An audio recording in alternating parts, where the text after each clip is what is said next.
Hello friends, எல்லாருக்கும் வணக்கம். நீங்கள் ப்ரெக்னென்சிக்கு ட்ரை பண்ணுறவங்களா இருந்தால் உங்களோட ஓவலேஷன் டேட்டு கால்குலேட் பண்ணி வச்சுருப்பீங்க இல்லையா?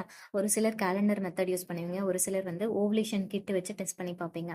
ஸோ அந்த மாதிரி ஓவலேஷன் கிட் வச்சு டெஸ்ட் பண்ணி பார்க்குறீங்க அப்படின்னா, உங்களுக்கு கிட்டில் பாசிட்டிவ் காமிச்சதுக்கப்புறம் எவ்வளோ நேரத்துக்கு அப்புறம் ஓவலேஷன் நடக்கும், எவ்வளோ நேரம் நடக்கும் அப்படின்ற டவுட்லாம் இருக்கும். ஸோ அவங்களுக்கு வந்து இந்த வீடியோ யூஸ்ஃபுல்லாக இருக்கும். இப்போ ஓவுலேஷன் அப்படின்றது நமக்கு எல்ஹெச் அப்படின்ற ஹார்மோன் பீக்ல இருக்கும்போது தான் ஓவரியில இருந்து ஒரு எக் வந்து ரிலீஸ் ஆகி வெளியே வரும். ஸோ அந்த எல்ஹெச் பீக்ல ஸ்பைக் ஆனதுக்கு அப்புறம் 36 மணி நேரத்துல உங்களுக்கு வந்து ஓவுலேஷன் நடக்கும். ஸோ ஓவுலேஷன் கிட்ல அந்த எல்ஹெச் ஹார்மோன் தான் டிடெக்ட் பண்ணி கொடுக்கும். ஓவுலேஷன் கிட்ல பார்க்கும்போது எல்ஹெச் ஹார்மோன் பீக்ல இருக்கும்போது உங்களுக்கு பாசிட்டிவ் டெஸ்ட் காமிக்கும். ஸோ அந்த டைமில் பாசிட்டிவ் டெஸ்ட்டு காமிச்சது அப்படின்னா அதிலிருந்து 36 மணி நேரத்தில் உங்களுக்கு ஓவலேஷன் நடக்க போகுது அப்படின்றது அர்த்தம். அதாவது 36 மணி நேரம்னா 1.5 மணி நேரம் கணக்கு. இப்போ நீங்கள் இன்னைக்கு காலையில் கிட்டில் வந்து டெஸ்ட் பண்ணி பார்க்குறீங்க, 2 கோடு காமிக்குது அப்படின்னா அடுத்த நாள் காலையில் இல்லைனா மதியம் நீங்கள் ஓவலேஷன் ஆக போகிறீங்க, உங்களுக்கு ஓவலேஷன் நடக்க போகுது அப்படின்றது அர்த்தம்.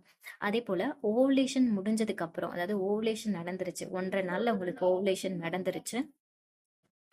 நடந்ததுக்கு அப்புறம் அந்த கருமுட்டை வெளியே வர கருமுட்டை வந்து 24 மணி நேரம் உயிரோடு இருக்குன்றது எல்லாருக்குமே தெரியும். ஸோ மொத்தமாக பார்த்தீங்கன்னா இன்னைக்கு, நாளைக்கு, அடுத்த நாள், ஸோ இந்த 3 நாள் வந்து ரொம்பவுமே முக்கியம். உங்கள் கிட்டில் நீங்கள் ஃபஸ்ட்டு பாசிட்டிவ் எப்போ பார்க்குறீங்களோ அன்னைக்கு வந்து நீங்கள் சேர்ந்துருக்கணும். இது வந்து ரொம்ப ரொம்ப இம்பார்ட்டன்ட். அந்த 3 நாள் மட்டும்தான் சேர்ந்துருக்கணுமா, அப்போ தான் நான் கன்சீவ் ஆக முடியுமா அப்படின்னு கேட்டிங்கன்னா அப்படி கிடையாது. நீங்கள் ஃபெர்டைல் விண்டோ கால்குலேட் பண்ணி வச்சுருப்பீங்க இல்லையா, ஒரு 5 நாள் 6 நாள் கால்குலேட் பண்ணி வச்சுருப்பீங்க இல்லையா.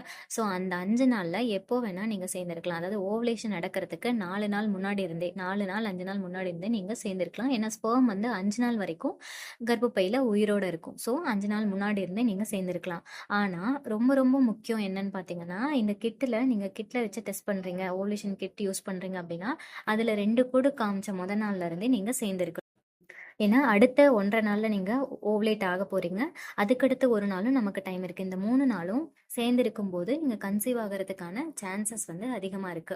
எல்ஹெச் சர்ஜ் பார்த்தீங்கன்னா, 1 நாள் 3 நாளைக்கு முன்னாடி சர்ஜ் இருக்குன்னு பார்த்தோம் இல்லையா? அதாவது எல்ஹெச்ன்ற ஹார்மோன் வந்து பீக்ல இருக்குன்னு பார்த்தோம் இல்லையா? இந்த ஹார்மோன் வந்து ஓவலேஷன் முடிஞ்ச உடனே அப்படியே சடனா குறையாது.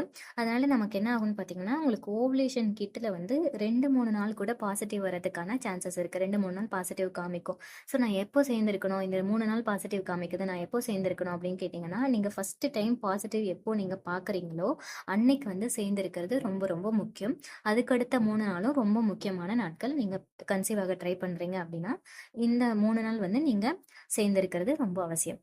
இந்த வீடியோ யூஸ்ஃபுல்லாக இருந்தால் கமெண்ட்ஸில் சொல்லுங்கள். நம்ம சேனலை சப்ஸ்கிரைப் பண்ணலன்னா சப்ஸ்கிரைப் பண்ணிக்கோங்க. வீடியோ பார்த்த எல்லாருக்கும் ரொம்ப நன்றி. தேங்க்யூ.